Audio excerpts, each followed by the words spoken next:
Now, on the subject of immigration, for obvious reasons, it continues in conversation. Yesterday, the government comes out and says we're keeping it exactly where we were 12 months before. We're locking in 185,000 this year and, of course, into last year.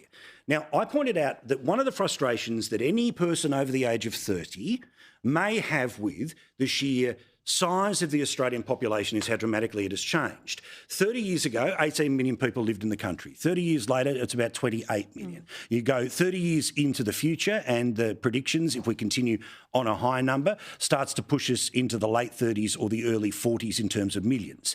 Now, it is a nuanced argument. There are plenty of people who want to take the nuance out of the argument. I care not from where people come. We all care about what people bring to the country. But that, in part, is part of the frustration that is being had in and around this issue, which is that, yes, the country behaves differently than it did 30 years ago, but much of the infrastructure does not seem to be up to pace with where we are now, let alone where we'll be in 30 years. That's right, Paul. And the number that was announced yesterday is too high. And by the way, it's too late in the year to actually demonstrate as a government that you've got you understand what you're doing here. This figure should have been relayed to the Australian people months ago. Instead, it's just a rollover of last year's figure. It doesn't come with any explanation of the planning, the infrastructure, the housing and the needs of Australians. So you have to get the balance right. And I'm not hearing anything from this government to prove or demonstrate that they have.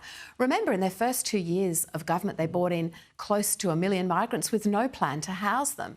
It's not about the migrants themselves. I'm a migrant to this country, incredibly grateful for the opportunity it gave me and my children for a better life and all of the things that I've been able to work hard for, just like so many migrants. The issue is, what is the government doing about making sure that young Australians have a pathway into their own home, that the infrastructure in our cities is not so congested that the amenity of actually living in our cities is being destroyed because it's not keeping pace. So it's time for an honest conversation, and it's time to include all Australians in that conversation. Just finally, why does it take the collective power of everyone but Labor in the Parliament to get more places for people who would like to stay at home for as long as possible before they have to go to an aged care facility? Congratulations to yourself, your shadow minister, and the campaign that has been run since we learnt about some specific information about 200,000 people effectively either waiting for the wait list or even fewer of those people that are actually on a wait list. What does it say about the true priorities of a government that it takes the collective scream of everyone else to get basic access to care? That's right, Paul. I'm very proud of my team and what we were able to achieve on behalf of those elderly Australians. When I sat there in Parliament and I heard the minister say, oh, it's just a short delay from July to November. If you're 97 years old and you're desperate for help and services and just want to feel safe in your own home, this is a generation that built this country, and they're being dismissed as if they can be some budget saving by this government.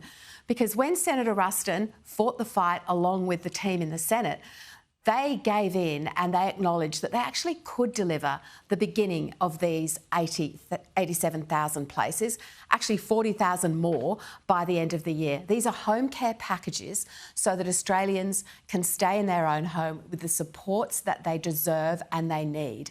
And it just was shocking to see this government walk away from promises that they'd made, empty promises, to support elderly Australians and their aged care. So, yeah, very proud of my team. We're not going to stop here, Paul, by the way, because, yes, we've got 40,000 more home care packages between now and the end of the year, but that's not enough. And we've just found out that the waiting list is actually even bigger.